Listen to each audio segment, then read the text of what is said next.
പ്രിയ പ്രേക്ഷകാः നമസ്തേ. അത്ര മേൽപ്പത്തൂർ നാരായണഭട്ടവാദേന വിരചിതാത് ശ്രീമന് നാരായണീയാത് വിരാടസ്വരൂപ വർണ്ണനമിതി ഷഷ്ടഃ ദശകാത് സമുദ്ധതഃ പ്രഥമഃ ശ്ലോകഃ അഹമത്ര പഠാമി. അത്ര വൃത്തം ച വസന്തതിലകം ഭവതി. അത്ര വിരാടപുരുഷോൽപത്തിരൂപേണ ഭഗവതഃ സ്ഥൂലശരീരോൽപത്തിം വിവൃണ്വൻ മേൽപ്പത്തൂർ ഭട്ടപാദഃ അനന്തരം ഭഗവതഃ ശരീരസ്യ അവയവഭേദാൻ ഉപാസനാർത്ഥം സാഹായരൂപേണ പ്രത്യേകം വിവൃണോതി.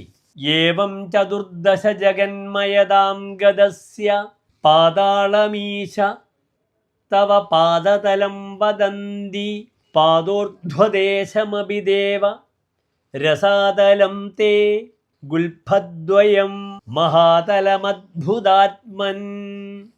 അത് ശ്ലോകസ്യ പദച്ഛേദഃ.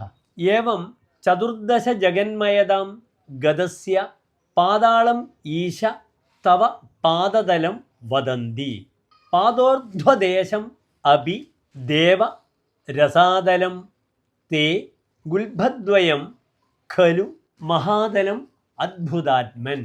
അഥ അസ്യ ശ്ലോകസ്യ അന്വയഃ അഹം പഠാമി. ഹേ ഈശ, ഏവം ചതുർദശ ജഗന്മയതാം ഗതസ്യ തവ പാദതലം പാതാളം വദന്തി.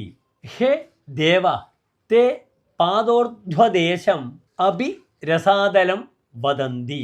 ഹേ അദ്ഭുതാത്മൻ, ഗുൽഫദ്വയം മഹാതലം ഖലു വദന്തി. അനന്തരം ശ്ലോകസ്യ അസ്യ സാരാംശഃ അഹം വദാമി.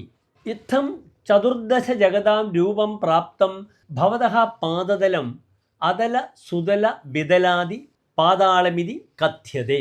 ഹേ പ്രകാശസ്വരൂപ, ഭവതഃ പാദയോഃ ഊർധ്വദേശം രസാതലമിതി ച വദന്തി.